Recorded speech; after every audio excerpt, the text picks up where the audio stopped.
I've got a new driver that wanted a bed in the back of his truck. So I unhooked the front seat, just had to unplug a few electronic things, took the bolts out of the back seat there, had a few things to unplug and kind of tuck back behind that speaker you see, got it swept out, and then got started. You could probably see there's a lot of contours on the floor that I'm going to have to work around.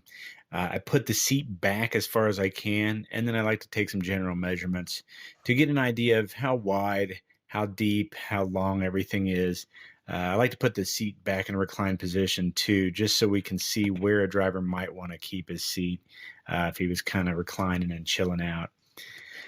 I wanted to make this video to show you guys that you don't have to be intimidated of making a place that you can rest and take a nap. Now, it may not be a DOT legal sleeper because of the size dimensions, but you can take some general hand tools. You see I've got a speed square in my back pocket, a pencil, 6 foot level, 4 foot level will work just fine, and some 2x6, 2x8, and some plywood. I think I've got a circular saw and a jigsaw and a orbital sander. That's about it. The main thing is getting the boards straight so that you can sleep on a flat surface. So you got to kind of work around the humps in the back floor. That's your biggest challenge right there. So I've got the two boards kind of sitting there and I put the main surface that's going to be the top that holds the mattress down as far as I can, see what I need to trim off, make some marks, make some measurements, and I just make some general cuts. I like to round everything off so nothing's too sharp. And then I'll refit it, see what's hitting, make some marks, just eyeballing stuff. It doesn't have to be perfect. Don't be intimidated. You can do this with I got really cheapy hand tools from my neighbor. I don't have my normal setup in my normal garage, so I just borrowed some stuff. This is not fancy, but it can give you a great place to chill out and relax and just take a nap. Sometimes it's so great if you're waiting on a load just to be able to stretch out, lay flat, and take a nap. Now here we're taking care of that hump in the floor. You see that cardboard there?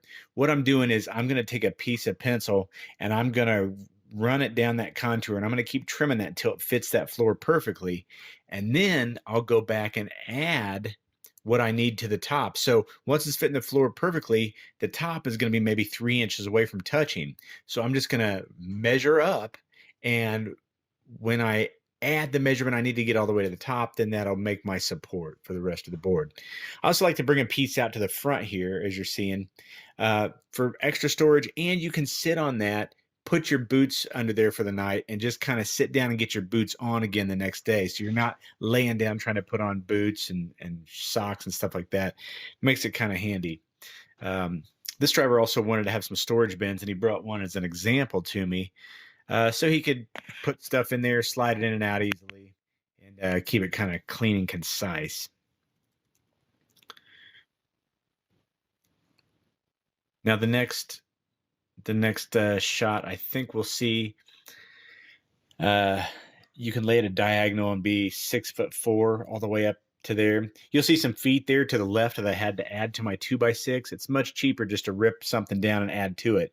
Then you can see the center support that goes over that hump that actually provides support for the main part of the bed. I liquid nails and screwed it together. Should be solid as a rock. Now it's just time for window stickers. That's the driver. He's here to pick up his truck, and we're putting some window stickers on. Just get the windows real clean. Order stickers from Yipes Stripes in Englewood, Ohio.